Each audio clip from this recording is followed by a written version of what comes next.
ప్రారంభమయ్యాయి. ఆలయ ప్రాంగణం మొత్తం సర్వాంగ సుందరంగా తీర్చిదిద్దారు. అద్భుత అలంకరణతో ఒంటిమిట్ట మొత్తం సందడి నెలకొంది.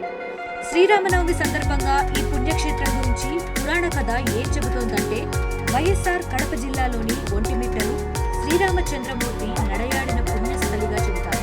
ఈ కోదండ రామాలయంలో ఏకశిలలో కొలువైన సీతారామ లక్ష్మణ మూర్తులను జాంబవంతుడు ప్రతిష్ఠించాడన్నది పురాణ కథనం. ఇది అతి పురాతన దేవాలయం. హనుమంతుడు లేని ఆలయం. సీతారామ లక్ష్మణ మూర్తుల చెంత హనుమంతుడు ఉండటం సాధారణం. కానీ ఒంటిమిట్ట రామాలయంలో ఆంజనేయ స్వామి విగ్రహం లేదు. శ్రీరాముడికి పవనసుతుడు పరిచయం కాకముందే ఇక్కడ పర్యటించాడని, అందువల్లే మారుతి లేడని పురాణ పురుషులు చెప్తారు. శ్రీరామచంద్రుడు అరణ్యవాసం చేస్తున్న సమయంలో దండకారణ్యంలో ఉన్న ఒంటిమిట్ట ప్రాంతంలో పర్యటించాడు. ఆయన పాద స్పర్శతో ఆధ్యాత్మిక క్షేత్రంగా ప్రసిద్ధి చెందిందని ప్రతీతి.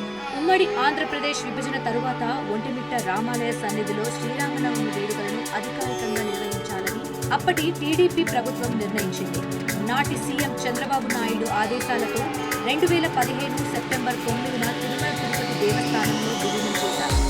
ఆ తరువాత 2016 నుంచి టీటీడీ ఆధ్వర్యంలో ఏటా బ్రహ్మోత్సవాలను వైభవంగా నిర్వహిస్తున్నారు. ఈ నెల 26న అంకురార్పణ, 27న ధ్వజారోహణం, శ్రీరామనవమి, పోతన జయంతి వేడుకలు నిర్వహిస్తారు. ఏప్రిల్ 1వ తేదీన సీతారాముల కళ్యాణం నిర్వహించనున్నారు. ఈ ఉత్సవాలకు రాష్ట్ర ముఖ్యమంత్రి, ప్రభుత్వ పెద్దలు, భక్తులు అధిక సంఖ్యలో తరలిరానున్నారు. రామాలయంలో హనుమంతుడిది ప్రధాన పాత్ర. అలాంటి హనుమంతుడు లేని ఆలయం దేశంలో ఎక్కడైనా చూసారు. ఒంటిమిట్ట మాత్రం అందుకు ప్రత్యేకం. దేశంలోనే హనుమంతుడు లేని రామాలయం ఇదొక్కటే.